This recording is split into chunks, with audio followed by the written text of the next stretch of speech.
All right, I think I did it right this time. I believe things are popping this time.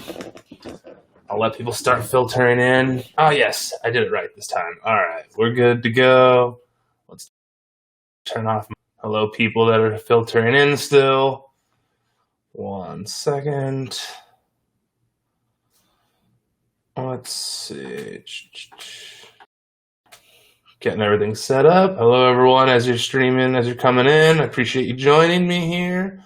Just making sure I'm good to go on all platforms. Making sure this gets streamed on all the places it's supposed to get streamed as you guys are coming in. Going to talk about AEW Dynamite. Going to talk about NXT. I'll take any questions you guys may have. Let's see. All right. I think... Hello, Russell. Hope everything is going good with you. Hope you're enjoying your self-quarantine if that's what you're doing, or hope you're just enjoying your as a whole. It doesn't have to necessarily be in self-quarantine. Hello, Ashley. Hello, Willie. Start saying hi to you guys as you're filtering in here. I can't see. This thing used to tell me how many people were watching, but now it does not. Nope. Show the messages. Hello. Okay. No, I didn't mean to hide any messages, so hopefully chat is ready to display messages. Click on the messages, show it on the screen. Oh, I can just click on your messages here to show them on the screen? That's cool. Cool. Hello, everybody. I like that. I did shave off the Lemmy. Oh, man. I got to figure out how to hide messages from the stream. Maybe I do that. There we go. Hello. Sorry. All right.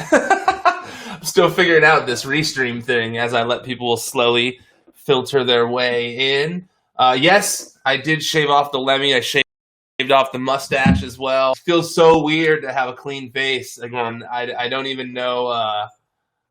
My dog is joining the conversation here, Desmond. He really wants a piece of the limelight. All right, guys. All right. Hello, everybody. Welcome to a Pro Wrestling Sheet live stream. I don't want to call it Wrestling Sheet Radio necessarily because I'm not in the studio. I'm clearly in my apartment. I'm going to be talking about everything that happened. Oh, I got to move my mouse pad over here so I can make sure I see your guys' messages. I don't want to forget those. But talking about NXT. And feel free to throw any questions in the chat as well. I'll do my best to get to them. But try, if you can, to keep the comments to that segment. Make sure I pay attention to the right questions. And then near the end, I'll take any other questions you guys may have as well. So let's kick it off with NXT. I'm just going to lump in all three of the opening matches together because they were solid matches. But there really wasn't much to it as far as story is concerned. We had Tyler Breeze defeating Tahuti Miles and Cameron Grimes defeating Tony Nese.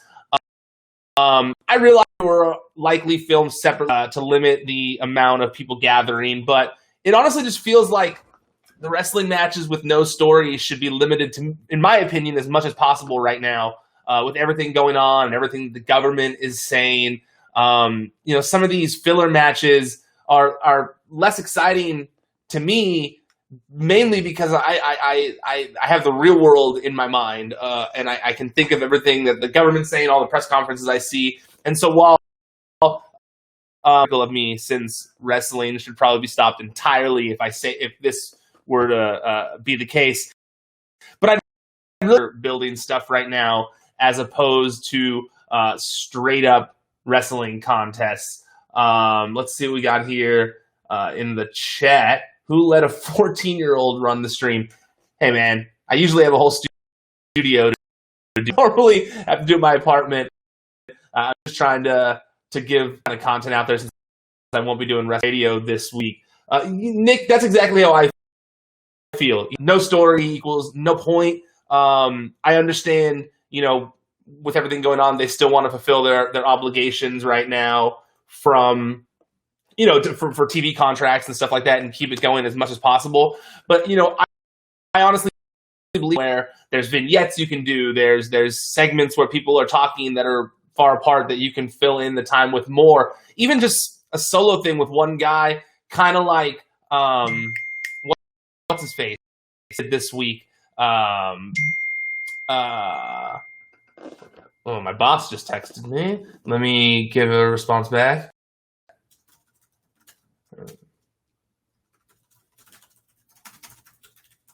Sorry about that. But kind of like the Adam Cole thing, this whole thing was something that was easy, that someone did just on their phone, and it's build his character in the meantime. So I think that the matches themselves, they were all, nothing was wrong with them or anything like that. But yeah, I would have liked to have seen maybe more story building things like we saw later in the show. So then we had Io Shirai return from injury. She beat. Great to see her back in action. It was smart to get her back in the mix of things by placing her in. Are the others having problems with the audio and video syncing? Oh, I hope not. Let me know if the audio and video aren't syncing very well, and I'll try and. Sorry about that. I hope it's going well. I'm trying my best. Let's see. I'd prefer an archive takeover match rather than damaging Killian. I understand that. I definitely understand that. Io Shirai returned from injury. Great to see her back in action, like I said. And I also liked the swerve with Xia Li being injured beforehand, presumably by just Aaliyah. But I like how they did that. I wasn't thinking that Io Shirai was going to be in the match. So it was a nice little welcome surprise. It's cool that it really wasn't very long.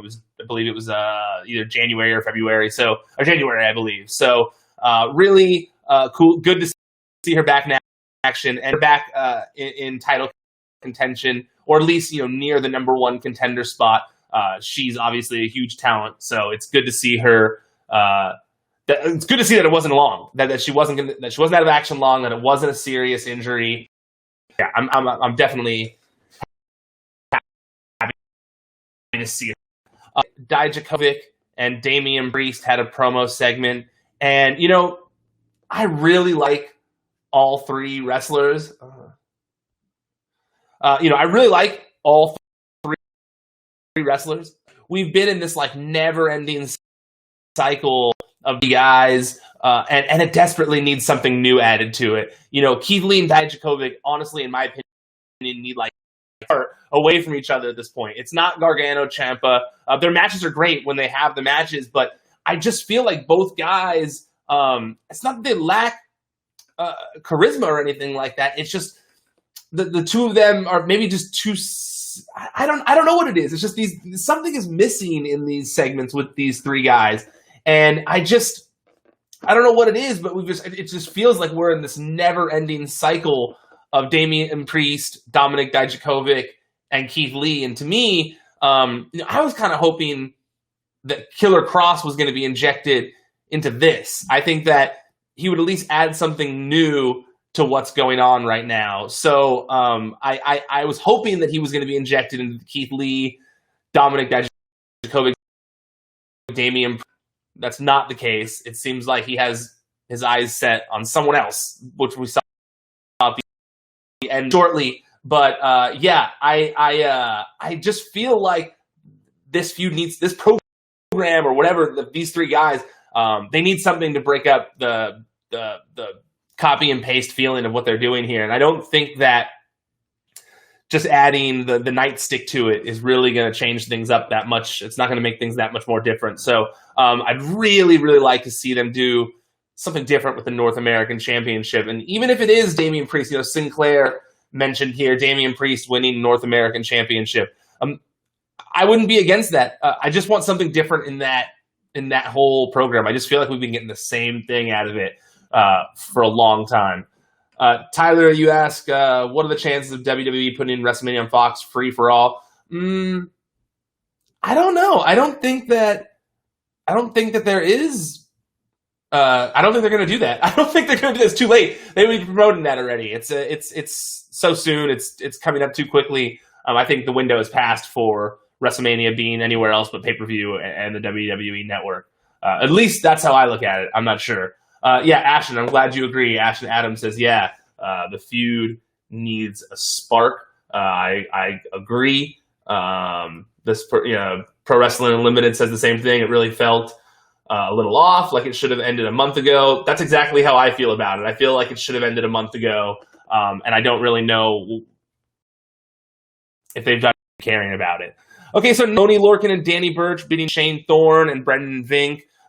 Nothing really to discuss here. Similar to the matches in the beginning of the show, they were just kind of filler matches, which, it is what it is. But I don't think that this was really anything that was crucial to the show or anything that there's really to pick apart here.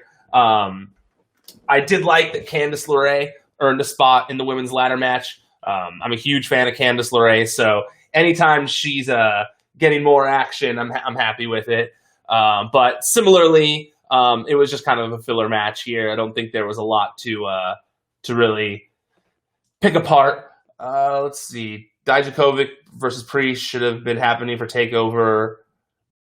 Not the. I kind of agree with you, Armand, who says that. Armand here said Dijakovic versus Priest should have been happening for TakeOver, not the three-way. I kind of agree with you. I think that the three-way just kind of feels too similar to Keith Lee versus Dijakovic, or something that we've seen on NXT TV already. I completely agree with you in that regard. This part, Matt Riddle beating Roderick Strong, solid match. You're definitely not going to get a bad match out of those two. Hard-hitting, good stuff, especially in the final stretch of things. Really kind of came together. Everyone knows I'm a huge Matt Riddle fan. I've also been a longtime Roddy fan as well. So, I like this match. But the biggest part was after the match when Matt Riddle gets attacked. He gets attacked by two developmental training or performance center trainees. I'm pulling up their name here because I looked it up. Their names are Rinku Singh and Saurav Gurjar. And I actually have seen these guys wrestle when I went to NXT for the show on USA Network. That was the full 2-hour show. And I remember being impressed by the guys. I thought they had good size to them. They had an imposing presence, good look. And so I like the team. And I like the pairing with Malcolm Bivens. He's clearly got charisma. The people are on the internet are interested in the man formerly known as Stokely Hathaway. There's a lot of people in the business who have their attention towards him because of the fun stuff he does on the internet. And I really feel like even though he's fun on Twitter and stuff, he's a great heel. And so I feel like him kind of striking while Pete Dunne was out of town made sense. And I like that he went after Riddle since they already have some history on the indies and talk crap to each other. So I think that was a fun thing to do. And also, kind of like I've said in the past, I feel like NXT really needs some new faces right now. They badly need, and Malcolm Bivens is someone who it seemed like a no-brainer to inject some new life into the show. Filled with charisma, an entertaining guy, and I think that including him in the tag division in some way was a good choice. I really think that was a smart choice. And, new faces are needed. NXT was all about being, people are there for, a certain amount of time and then they leave. And so new fresh faces were always being filtered in. And I realized that now the show can't necessarily be doing that all the time because they are on the USA Network and not on just the WWE Network. But I still think they need to make sure they're filtering new faces in there that the hardcore wrestling fans want to see. And I think that Malcolm Bivens is definitely one of those guys, whether he's wrestling or not. Let's see. What are some of the responses here? Why does Roddy always lose? I don't know, but I don't think he loses a lot from it either. Undisputed Era doesn't, I don't think they lose a lot when they're not victorious in a match. They're over whether they're losing or not. I don't think it necessarily matters. Let's see.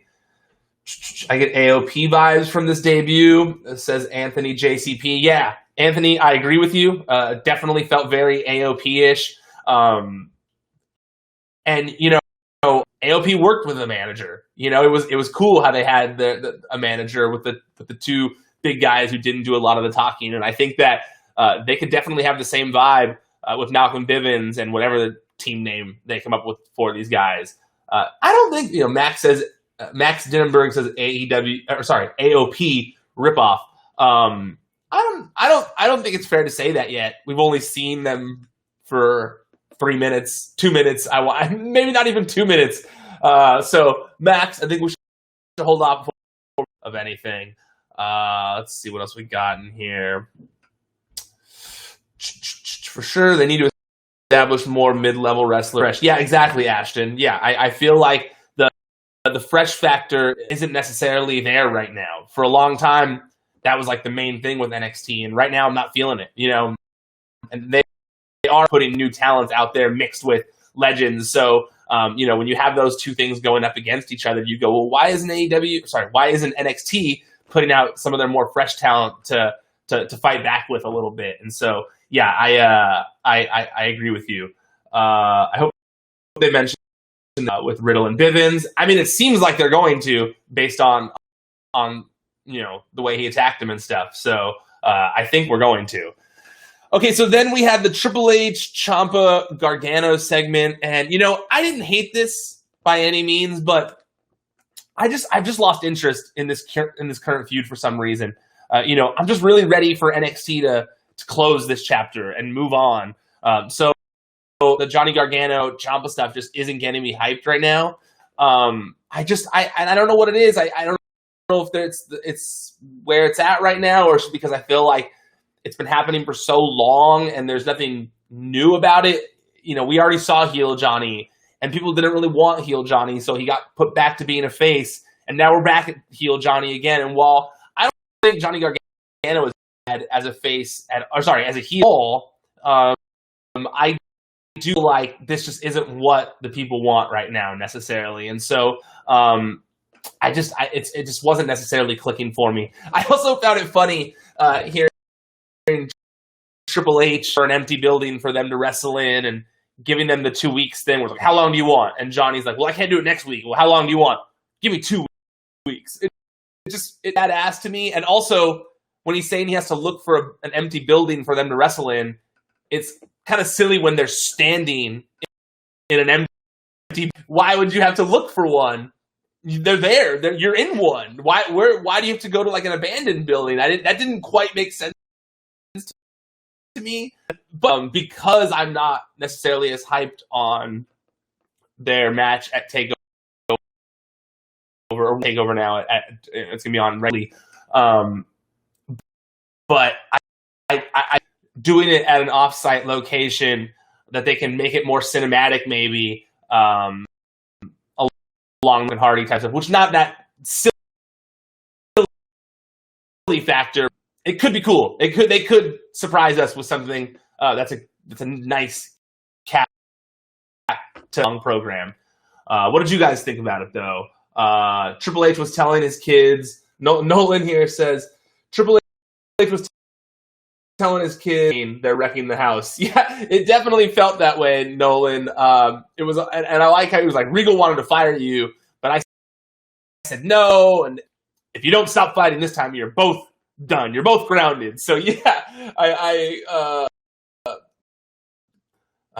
man, it sucks. I keep cutting out on YouTube. Are you guys having the same problems on Periscope as well? Hopefully it's not just because I'm a fast talker.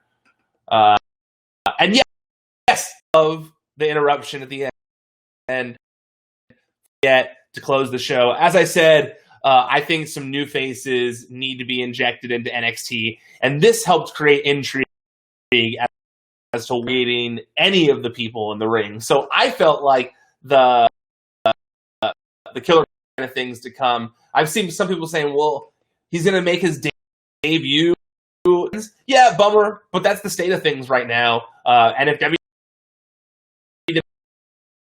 WWE's they've been doing, it makes sense. Seen Restream? I have I can download this what's it called, OBX or whatever, but I've been trying this Restream thing out, and it's prior to today it had been working pretty well, but I also am trying out a different computer, so maybe this as well. I'm trying out different things just to see what works the best. I'll go back and watch this afterwards, obviously, and see how bad the lag was.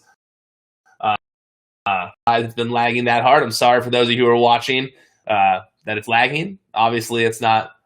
That's not ideal. So yeah, I will hopefully maybe go check out Periscope. I don't know, maybe that one's better. Probably the same stream, so it would probably be the exact same thing. All right, moving on to AEW Dynamite. They had Cody Rhodes versus Jimmy Havoc. Not a bad match, and I appreciated them not having a bunch of wrestlers ringside this time, like the older talent as well.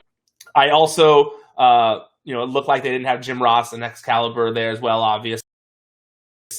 Not a bad match or anything like that. I just, with everything going on in someone's mouth and then that guy kissing his wife, probably isn't the smartest idea, but that's just, I don't know, that doesn't matter. Maybe I'm too careful with everything going on right now. Now I feel like I need a Purell just talking about it. But yeah, I didn't dislike the match or anything like that. And the video promo from Jake Roberts afterwards, I liked it a lot because it's just great hearing Jake cut promos with his delivery.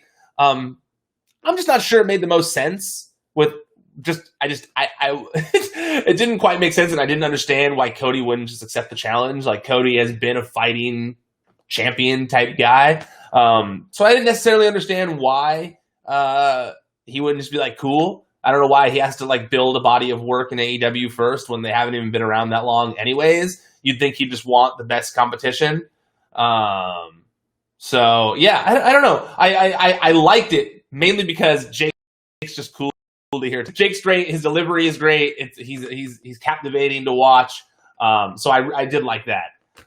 Let's see.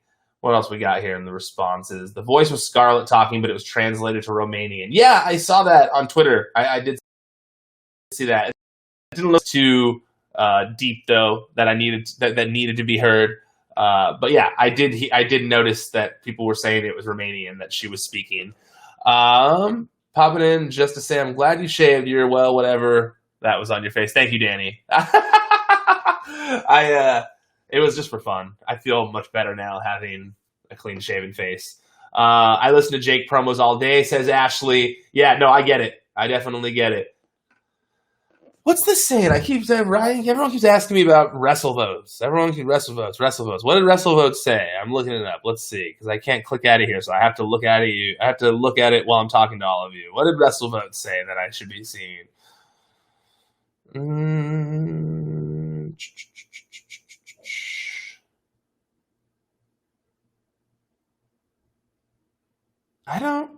What are people talking about? I don't see the WrestleVotes tweet that people keep asking about. I don't know what people are talking about. Sorry, I looked at his feed. I don't know which one you guys are talking about. So let's move on. Okay, so then we had the Darby Allin video package. I thought it was awesome. Darby Allin is my shit right now. I think Darby Allin is the best. I love it.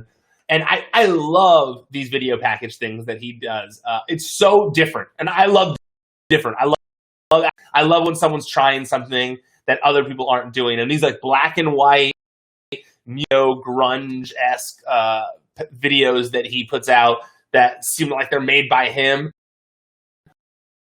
I love it. Laugh when the video, and it's, kind of what's the word I'm looking for? Something that clearly didn't make them. And it always, to me, takes me out of it as someone who's a producer who makes content. I'm like, well, what? Was Randy Orton staying up till 2 a.m. editing this together, came to the show, handed it to them and said, you put this on when I say to put it on? To me, that doesn't track. And I know that it's just part of wrestling and it's me super, super, super, super, super nitpicking. But when they have to say throw to this, it doesn't make sense. But honestly, these little like iMovie looking videos that this skater guy who already used to make videos on his own puts out through his social media, and then it's on AEW TV. It's more believable to me for some reason, and I just like the way they're put together. They make Darby Allin. They just paint a picture of who Darby Allin is, how weird he is, and to me, it's one of my favorite things that in going in AEW right now. So I loved the video thing they did with him. The match was fine for what it was, but I really liked the video. Jake Hager. Wait, what? He hinted at the wrestlers want Mania postponed. Yeah, I don't know. I don't know. WrestleVotes does like to tease things, so exactly what he's talking about. Let's see. I want Sammy and Kenny again. Yeah, no, it was a good match. We'll get to that in a second.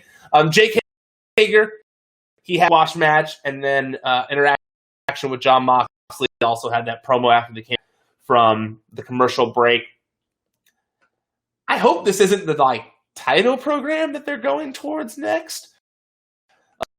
Just like Jake Hager, but I don't think he impressed that much with his match against Dustin. I think it kind of felt like it missed the mark a little bit. So I don't know if I feel like a title match is something that he should be in contention for, based on the fact that he's only had one match, or maybe a couple on Dark now too. I don't know. I don't know. I don't know if I feel the whole Jake Hager thing when it comes to being the next person to go for the title. Maybe they're just going to do it on Dynamite and not for the next pay-per-view. I don't know. Maybe it's just to keep building towards the what's it called? The War Games, or the Blood and Guts match. Excuse me. I'm not sure. But yeah, I thought this was an interesting choice to go for here. Yeah, I'm also, Anthony JCP says here that he's curious why MJF hasn't challenged Mox. I thought he was next. I thought the same thing. I thought that's where that was going too. It seemed to be going in that direction. I don't know if maybe they've held off on that a little bit because of everything going on right now. Wait, I haven't gotten rid of it. Where'd it go? Anthony JCP, why can't I get rid of it? Why isn't it going away? Go away. There we go. I also thought it was MJF, but it looks like they went a different direction for some reason, which I don't know. That kind of confused me, but maybe it's, like I said, maybe it's because of everything going on right now. They want there to be, more fans in attendance when they go in that direction. And yeah, Armand, like you said, MJF is ranked second. Jericho's ranked first in the ratings. I mean, I assumed that Jericho could get on TV, get a rematch, maybe lose, and then MJF was going to be next. I don't know. It seemed like that's where they were going for the pay-per-view, was MJF versus Mox. We'll see where that goes next. Then we had Brodie Lee video package parodying Vince McMahon, and really torn on this one. On one hand, I've wanted Luke Harper in a suit, being a cocky businessman for years. For those of you who listen to Wrestling Sheet Radio, I've said it so much. I've said it when I was on Lillian Garcia's podcast. I've said it on my own podcast. I think he has what it takes to pull this off and do it of his silent, weird, swamp dude gimmick is exactly what he needs to change people's perception who aren't necessarily sold on him. I think he has what it takes. And honestly, his delivery last night as this parody of Vince McMahon was great. The way he was, talking to the people that are beneath him, telling them they gotta wait till he's done eating until they're allowed to eat. All that stuff was such good heel stuff. I loved it, and I thought it was entertaining. I thought that he did a very, very good job, not just looking like Luke Harper. However, on the other hand, I just don't like that every ex-WWE guy seems to have to talk shit on WWE upon his arrival in AEW, or build his whole gimmick around they were wrong about me. I get it, as I'm sure it has to be insanely frustrating getting overlooked for so long. I'm just not sure the constant shots at WWE are what people missed in wrestling from a rival promotion. However, it's good at firing people up. If you want to fire up a fan base, you want to be like hey, you hate them? Well, we hate them too, and we're going to give you the stuff that they don't give you. I get it. I mean, it's not stupid business to do that by any means. I just know that it also does turn some people away who are like, no, but I also do like that. I like both. I like wrestling. I don't want to have to pick one or the other. I had someone, you work for WWE, you need to pick a side. I'm like, first of all, I don't work for WWE. I work with Fox. And I don't need to pick a side. I love wrestling. I like all the sides.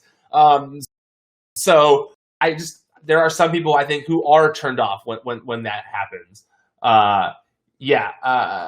Let's see. Cody kept saying that he knew him by a different name. Yep, he definitely did keep saying that. So when do the Revival attack the Young Bucks? Soon. So I mean, I believe it's when they're both finally, not finally, I should say, when they're both done, when they're re-signed. So I'm guessing it would have to be around then. But yes, like you say, Anthony JCP, I'm sure there will have some shots to take as well once they eventually arrive there. All right, then we had Kenny Omega defeating Sammy Guevara. Also, real fast, if you want to ask me any questions, I got 2 segments left of AEW, and then I'll just kind of read a few questions at the bottom here. So put in your questions there. If you got anything, start putting them in there now. Kenny Omega defeated Sammy Guevara. Quality match between these two. It's weird that high pace is a little less exciting when there's no crowd cheering it on, though.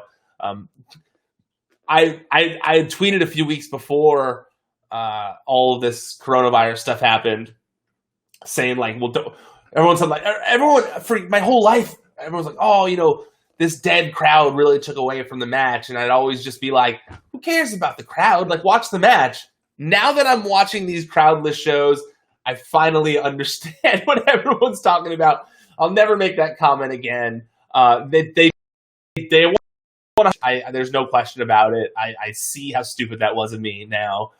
So I think that these high paced matches are affected when the crowd isn't there to cheer on this high pace offense. I also, I had a lot of people say I was reaching when I pointed out on Twitter that Kenny Omega no-sold Sammy doing Dominic Dijakovic's finisher on him.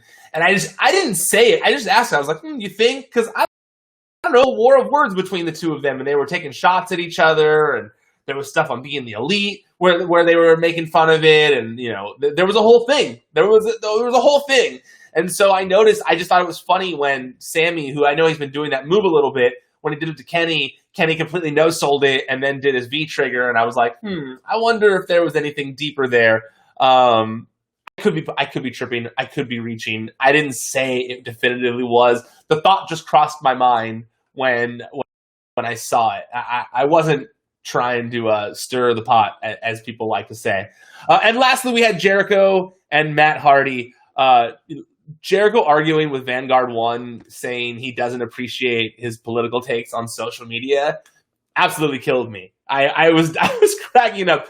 Yes, I realize that a man talking to a drone is so silly, but I love the B-movie elements of Matt Hardy's broken them the past few years. So them coming back, having someone yell at a drone, argue, all that kind of stuff, was smart in my opinion. I love it. It cracked me up. And yes, the teleportation thing was also cheesy and over the top. Once again, that's the whole B-movie element of Matt Hardy's character. Of course it didn't look real. That's why it was funny. At least to me, that's why it was funny. That's why I always liked the Matt Hardy stuff, because it was so over the top and silly that that's what worked about it. And so I saw a lot of people that were mad, oh, this isn't going to work. They can't be doing this stuff. And Obviously, they can't do that when there's a crowd there. Like, but for stuff like this, it works. It's no different to me than Undertaker and the lights going out and then him being gone or whatever. At least, and I realize at least with Undertaker, you go the normal person in you who doesn't want to turn off your suspension of disbelief goes, well, he was just running in the darkness. And yeah, duh. But like, I don't know, like I can suspend my disbelief when I'm watching wrestling. Matt Hardy being able to teleport is no different than an Irish whip. Like they're both, you have to suspend your disbelief for them. Just, your suspension of disbelief. Like you just have to. That's how I look at it, at least. I also got a kick out of Matt saying Jericho was wrong. There were tons of essences in the area. Them talk. It just made me laugh. The thought of like a bunch of ghosts sitting in the crowd watching this AEW show. That's who Matt Damascus is forming for. And lastly on this, I'm still convinced that this new version of Matt Hardy with Damascus running things is evil. Vanguard won for some reason, and Rancho Cucamonga spying on Nick Jackson. There was that point where Jericho and Matt Hardy were going back and forth, and Jericho was saying, they're doing the whole elite delete thing, and to me, there was something to it.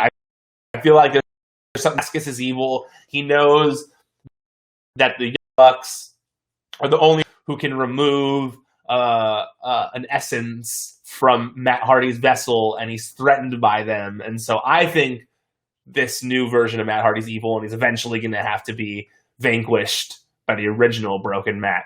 That's what I want to see. That's what I think is happening. I don't know. All right, let's get into some of these questions before I head out of here. A little bit. Let's see. When would you like to see Sammy G have a belt? I don't know. I mean, I guess the only thing that comes to mind would be the tag belt. I could see him winning anytime soon. And even then, I don't know, but maybe I could see the inner circle wanting the tag belts. But you would think if they want the tag belts, it would be Proud and Powerful, Santana and Ortiz. So I don't see Sammy holding a belt anytime soon. Are you nervous about spoilers? Let me put my computer down here so I can see these questions now. Are you nervous about spoilers leaking from the tapings? I wouldn't say I'm nervous because it's not my company to be nervous about, but I'm not going to be leaking spoilers. I try to not leak spoilers as it is. I try to keep my reporting to be as, sports-based reporting as possible. And so I don't like giving away spoilers, especially for WrestleMania. Like, I feel like, why would you want to spoil WrestleMania for yourself beforehand? Even me, I like to hear what's going on and for, I know some things that have happened or whatever, but like, that's my job to be ahead of things. And even I don't like that I have to know those things. So no, I'm not going to be spoiling WrestleMania at all. No.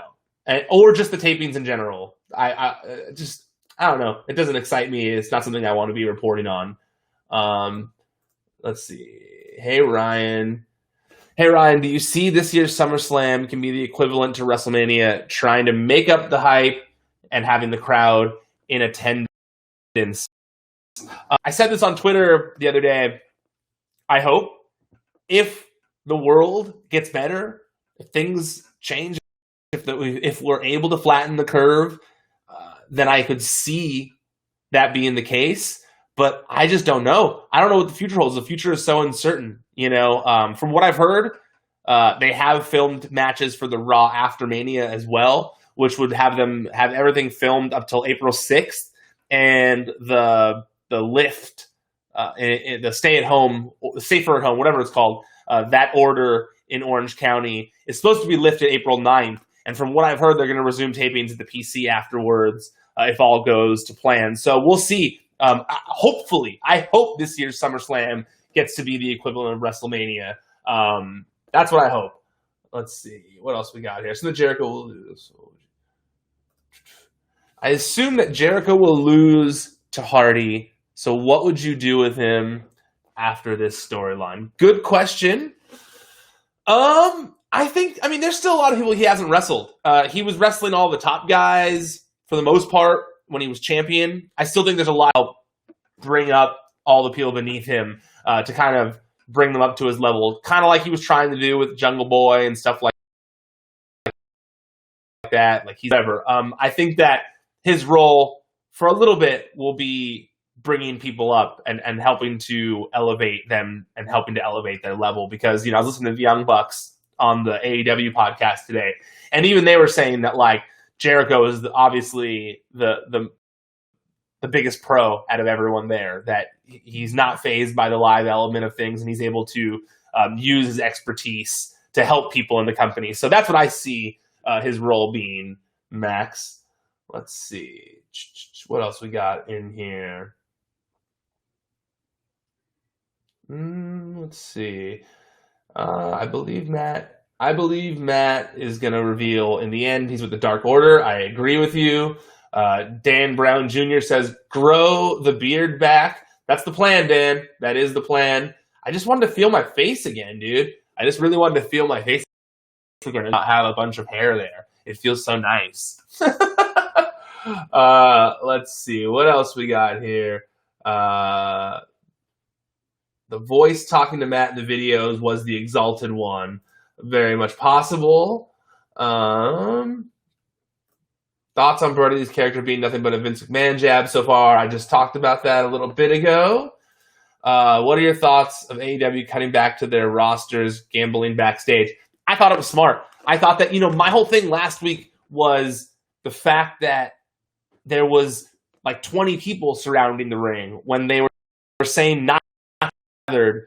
It just looked irresponsible to me. So the fact that they had like 4 people who've already probably all been near each other all day anyways, I get it. It was much more responsible in my opinion.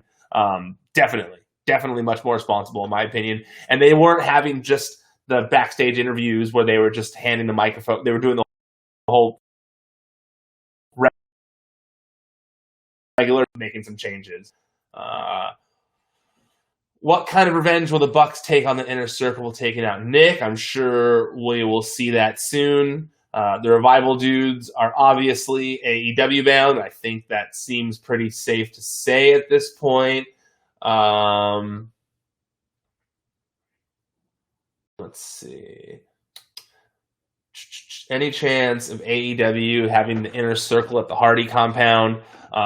I don't know. I've been wondering too if they end up not being able to film at Daly's place for some reason because of the stay-at-home stuff, if they'll move things to the Hardy compound for some reason. It seems like a viable option. So I could that being a possibility. Anyone else in Satin looks like Cameron Grimes? I've never gotten that one. I get some random ones, but I've not gotten that one. Kendall wants to know, are you still playing 2K20?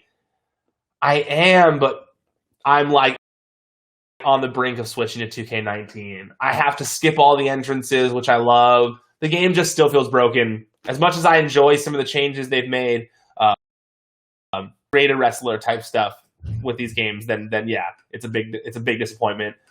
So I've given up on it. All right, that's it. I've gone way longer than I was gonna go.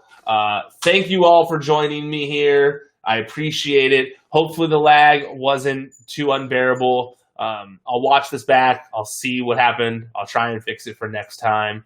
But until then, stay out of the dirt.